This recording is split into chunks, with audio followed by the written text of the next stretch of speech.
The planet's nature. No! You are always doing the same brawl talk over and over again. I'll teach you how to do it right. These are the most ambitious seasons we've ever had. 2 connected seasons, 9 eventful weeks, and a story that might change a brawler forever. ブロールトークへようこそ。Now, cook!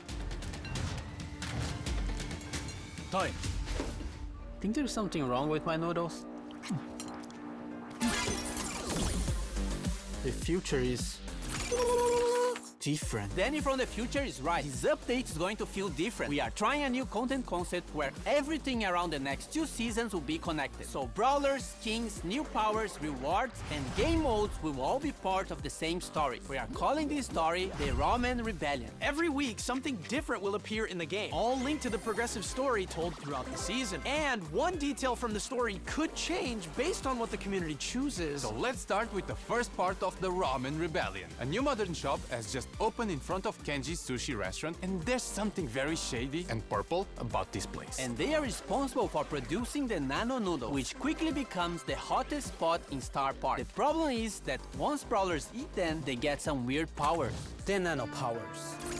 Nano powers are the new power-ups released during the season. Once a brawler gets a nano power, they will unlock 3 power-ups for you to choose. In a match, you see 2 random options, and you have to select which one to activate. They can affect any attribute of your brawler, like their main attack, speed, super, and so on. You can get these nano powers from nano drops. They are available in daily wins, mega quests, boss fights, quests, and other special game modes. Each nano drop gives resources and cosmetics and a chance of getting the new skins of the season. Every nano drop guarantees at least 1 nano power per drop, but you can also get lucky and get 9 in 1 drop. And each nano drop fills up a nanometer, which gives you more rewards the more you get. Collect 150 nano drops and you'll be guaranteed to earn all the skins of the season. It is possible to get the skins for free, but you gotta collect all the nano drops from all their sources.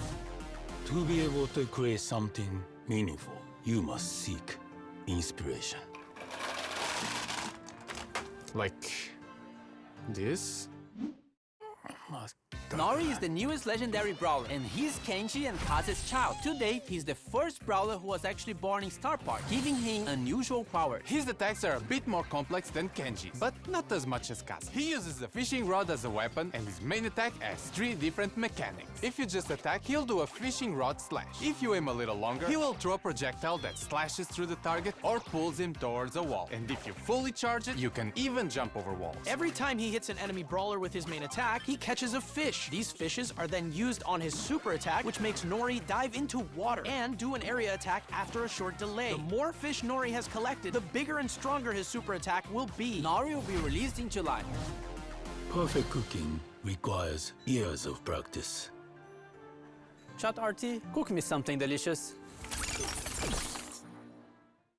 The skins this season have 2 themes, more traditionalist themed and modern cyberpunky vibes. In the Brawl Pass, we have Master Miko, a master in the ways of traditional cooking. Fire Master Miko is one of his chroma variants, and Earth Master Miko is the other chroma. And finally, the King of Karaoke is getting a skin. Cyberpunk Jae Young is the 2nd skin in the Brawl Pass. He looks like a modern bad boy and also has 2 chroma variations, Nano Jae Young and Chum Jae Young. You can get both skins by getting the Brawl Pass Plus. As for the traditional side of the skins, we have Tikoyaki, inspired by the Japanese takoyaki dish, and Fighter Berry, which is not food inspired, just a kick-ass yokai unicorn. Now the futuristic one, starting with Cyber Shelly. It's Shelly's first legendary skin, and Tech Tara, one more for our collection of cyberpunk skins. And also affected by the nano noodles, Nori. Okay, enough of nano cyberpunk noodles. We need a detox drink. Looks a bit too healthy. Oh no, he's becoming a vegan.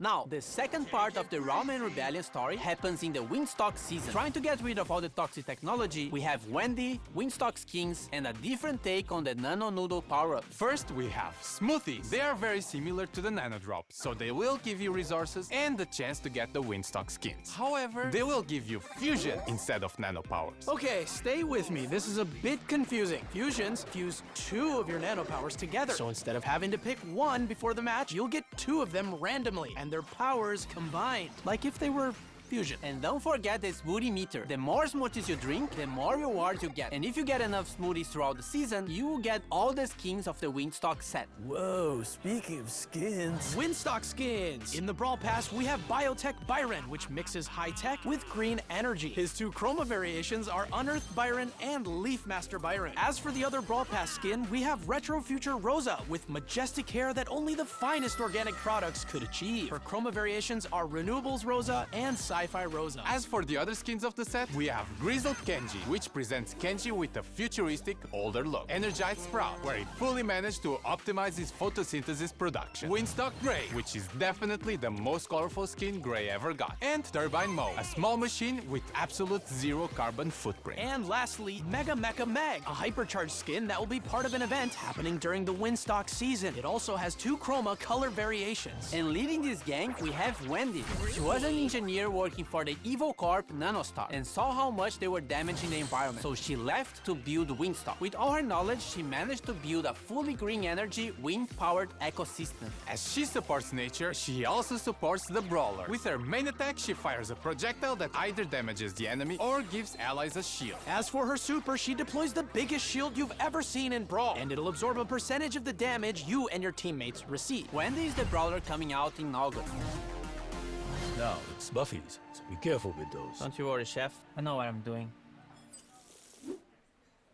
Two trios are getting buffies in this update. The Arcade Trio with Rico, Brock, and 8-Bit, and the Super Seed Trio with Max, Surge, and Meg. Rico's gadget got reworked. Multi-Ball Machine deploys a vending machine that, when destroyed, releases projectiles in all directions. When buffed, Rico can load it up with more projectiles by shooting at it. Giga Gumball gadget makes Rico fire a giant gumball that splits into smaller projectiles when hitting a wall or an enemy. When buffed, both projectiles also slow enemies. Super Bouncy with the Buffy makes his bounced bullets get extra supercharged when hitting an enemy. Robot Retreat with the Buffy increases his speed even more at 10% HP. Rico's Hyper Buffy makes his projectile speed increase and adds more projectiles. Brock also got a rework to his super. Now his super will follow his movement. Rocket places can now be aimed, and when buffed, it gains a short speed boost if the rocket hits the enemy brawler. Mega Rocket, when buffed, splits the Mega Rocket into 4 smaller rockets that deal less damage. More rockets Buffy makes him move faster when using the super. Rocket number 4 Buffy makes Brock's attack range increase every few seconds. Brock's Hyper Buffy adds extra small rockets to his main attack. And 8-Bit, completing the Arcade Trio. Buffy Cheat Cartridge now fully heals the damage booster and heals 8-Bit for some time. Extra credits got reworked and can fire an extra salvo of projectiles during his main attack. When buffied, these projectiles can also bounce to nearby enemies. Boosted Booster, when buffied, makes the damage booster drop ammo clips that can be collected by allies. Plugged in, when buffied, also grants the speed boost to allies. And his Hyper Buffy gives 8-Bit unlimited ammo and allows 8-Bit to interrupt his attack with another attack on command. Now the Super City Trio, starting with Meg. Her super is getting a rework and now does area damage when she transforms. When hypercharged, it makes Field the Steel larger, and when summoning her mecha, it slows brawlers hit by it. Toolbox gadget now repairs the mecha, and when buffed, it lasts longer and also heals allies. Jolting Volts makes Meg eject from her mecha and launch it forward, dealing damage. When buffed, the mecha also leaves a trail of fire. Force Field Star buffing makes Meg gain a speed boost while her shield is active. And Heavy Metal now heals Meg for every enemy hit with Fieldless Steel. When buffed, it also steals ammo from the enemy brawler's hit. And her Hyper Buffy makes the mecha basic attack explode when hit. And when outside the mecha, makes her main attack homing. Max. Phase Shifter is now aimable, and when buffed, can phase shift a second time. Sneak Sneakers can now be triggered by pressing the gadget again or after 3 seconds. When buffed, after teleporting back, it refills her ammo and heals nearby allies. Supercharged now extends the duration of her super when hitting an enemy, and when buffed, it also gives a shield to your allies. Run and Gun, when buffed, gains a speed boost when hitting enemies, and her Hyper Buffy makes her main attack also charge the supers of nearby allies. And finally, the last one, Surge. Power Surge now increases his supercharge rate for a short time. When buffed, it also increases his reload speed. Power Shield, when buffed, also reduces the cooldown of the gadget if Surge gets hit. To the Max now makes Surge's attack bounce off walls. When buffed, the projectile creates smaller projectiles when hitting a wall. Serve Ice Cold now makes Surge spawn with his super charge. When buffed, Surge gets a speed boost when using his super on stage 3. Surge's Hyper Buffy gives him a smaller projectile after his main one. And lastly, Surge also gets a hypercharge rework, which makes him shoot projectiles in all directions when landing his super.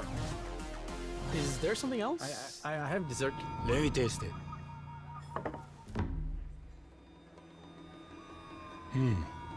The last section of Brotok is actually pretty good.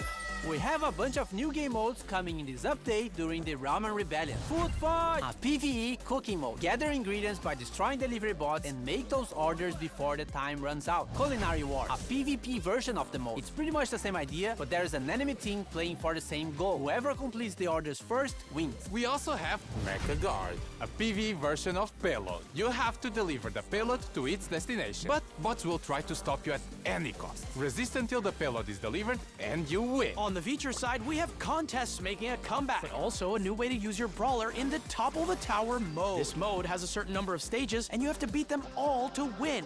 Nothing new so far. However, you only have a limited number of brawlers, so once you use a brawler, you can't use it again. If you lose all your brawlers, you lose the mode, and you'll have to wait for the reset. The selection of brawlers you are given is based on the brawlers you already own, and it'll prioritize the ones you have fusions for.